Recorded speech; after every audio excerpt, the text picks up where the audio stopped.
Bismillahirrahmanirrahim. Students of 8th class, I am your science teacher. Today I will discuss the topic law of conservation of mass, which is taken from your science book, chapter number 5, chemical reactions. First of all, student, I will tell you the meaning of law of conservation of mass. Law mean any rule, conservation mean does not change. ठीक है, ये change नहीं होता है, conserve रहता है. Mass, anything which takes space, occupy space is called mass. ठीक है. Law of conservation of mass was put forward by a French chemist Lavoisier in 1785. Mass neither created nor destroyed. उन्होंने क्या कहा कि मैथ्स को ना ही हम क्रिएट कर सकते हैं ना ही डिस्ट्रॉय कर सकते हैं. इसकी एग्जांपल आप इस तरह से ले सकते हो कि आपने वुड लिया. ठीक है, वुड आपको वुड किससे मिली है? आपको ट्री से मिली है. ट्री किससे बनता है? प्लांट से बनता है. ठीक है, आप किसी भी चीज़ को, किसी भी मैथ्स को आप क्रिएट नहीं कर सकते हो. जब हम इसे बर्न करते हैं तो क्या होगा? डिस्ट्रॉय करने की बात करें, जब हम इसको बर्न करेंगे तो क्या होगा? ये किस में कन्वर्ट हो जाएगा? ऐश में कन्वर्ट हो जाएगा. ठीक है, जब हमने इसको बर्निंग से पहले ये वुड था, लेकिन बर्निंग के बाद क्या हो गया? ये ऐश में कन्वर्ट हो गया. वो एक फॉर्म से दूसरी फॉर्म में चेंज हो जाता है, लेकिन डिस्ट्रॉय या क्रिएट हम उसको नहीं कर सकते हैं. What is the definition of law of conservation of mass?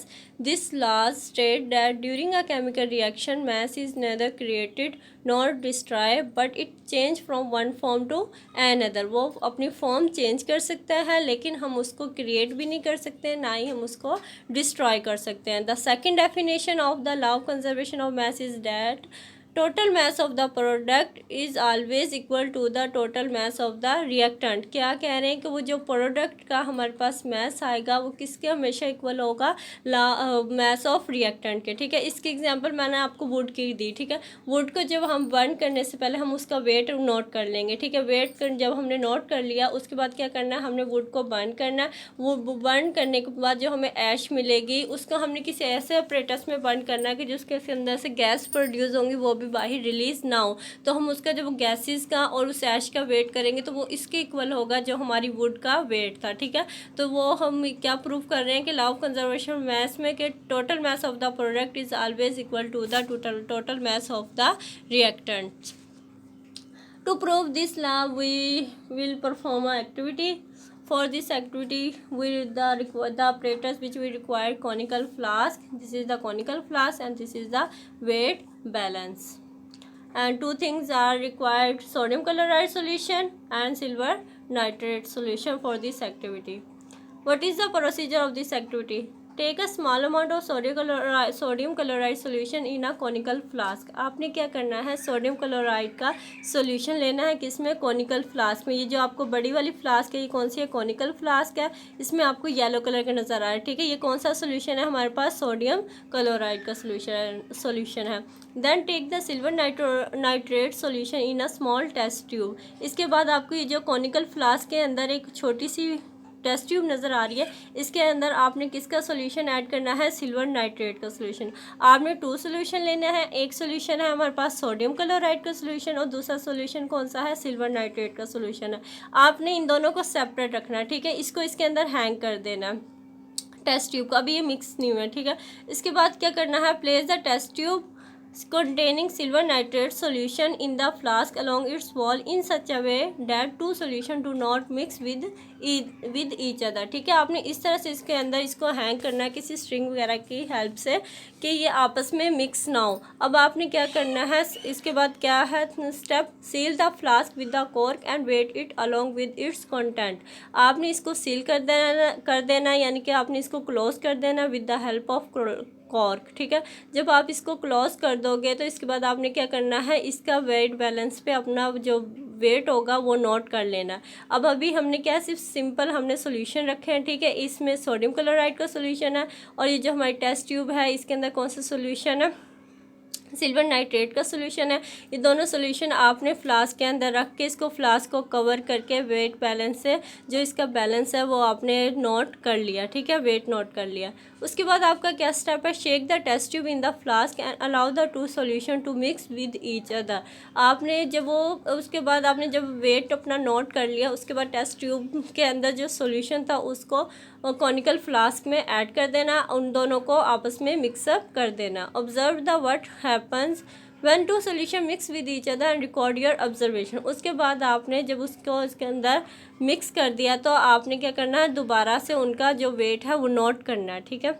Wait the flask again and note whether both the weights are equal or not, जो उनका वेट था वो सेम रहा या चेंज रहा हुआ, ठीक। क्या ऑब्जर्व किया हमने, through this activity observe that the formation of white precipitate of silver chloride as a product of the reaction between sodium chloride and silver nitrate solution. जी, क्या हुआ, हमने जब इन दोनों को सॉल्यूशंस को आपस में मिक्सअप किया, सिल्वर नाइट्रेट सॉल्यूशन को और सोडियम क्लोराइड के सॉल्यूशन को, यहाँ पे ये मिक्स हो गए हैं। ये जो आपको टेस्ट ट्यूब नज़र आ रही है, इसके अंदर जो सॉल्यूशन था वो हमने इस वाली कॉनिकल फ्लास्क के अंदर ऐड कर दिया, तो हमें क्या नज़र आया, यहाँ पे वाइट प्रेसिपिटेट नज़र आए, किसके, सिल्वर क्लोराइड के, ठीक है। अब इसका मतलब जब हमें ये चेंजिंग नज़र आई, पहले यहाँ पे कलर था येलो, लेकिन अब यहाँ पे क्या है, वाइट। अब इसका मतलब ये है कि यहाँ पे केमिकल रिएक्शन हो चुका है, ठीक है। केमिकल रिएक्शन होने के बाद हम इस पे वेट बैलेंस पे अपना जो वेट है वो नोट करेंगे। वो जो हम नोट करेंगे तो हमारा वेट बैलेंस हमेशा क्या होगा, वो ही होगा जो हमारा इस रिएक्शन से पहले था। जो हमें लॉ ऑफ कंजर्वेशन ऑफ मास कह रहा है, सेम वही इस पे वेरीफाई हो रहा है कि हमारा रिएक्शन से पहले जितना वेट था, रिएक्शन के बाद भी हमारा जो वेट है वो चेंज नहीं हुआ है, वही रहा है। रिएक्शन क्या था, ये सिल्वर नाइट्रेट और सोडियम क्लोराइड के हमने दो सॉल्यूशंस लिए थे। जब उन दोनों ने आपस में रिएक्शन किया तो हमारे पास क्या मिल गया, सिल्वर क्लोराइड और सोडियम नाइट्रेट। रिजल्ट क्या है, we also notice that during a chemical reaction total mass of the product is equal to the total mass of the reactant, ठीक है। जो हमने केमिकल रिएक्शन करवाया, जब हम उन दोनों सॉल्यूशंस को आपस में ऐड नहीं किया तो जो मास उनका तब था और रिएक्शन के बाद भी उनका रिएक्शन जो वेट था वही रहा, जो वो उनका मास है वो चेंज नहीं हुआ। This verifies the law of conservation of mass. We will perform activity number 2 to prove this law of conservation of mass. For this activity, the apparatus which we are required are china dish. This is the china dish and these are the iron nails. What is the procedure of this activity? Take some iron nails in the china dish. Beat the china dish along with the iron nails with the help of an electric balance.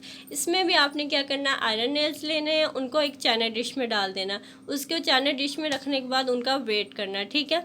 We place the china dish containing iron nails in the bathroom for 5 days. 5 days के लिए आपने उस China dish को जिसके अंदर iron nail present है उसको आपने एक बाथरूम में रख देना। Weigh the china dish along with the iron nails again after 5 days. Simple आपने वेट करना before 5 days and after 5 days, ठीक है।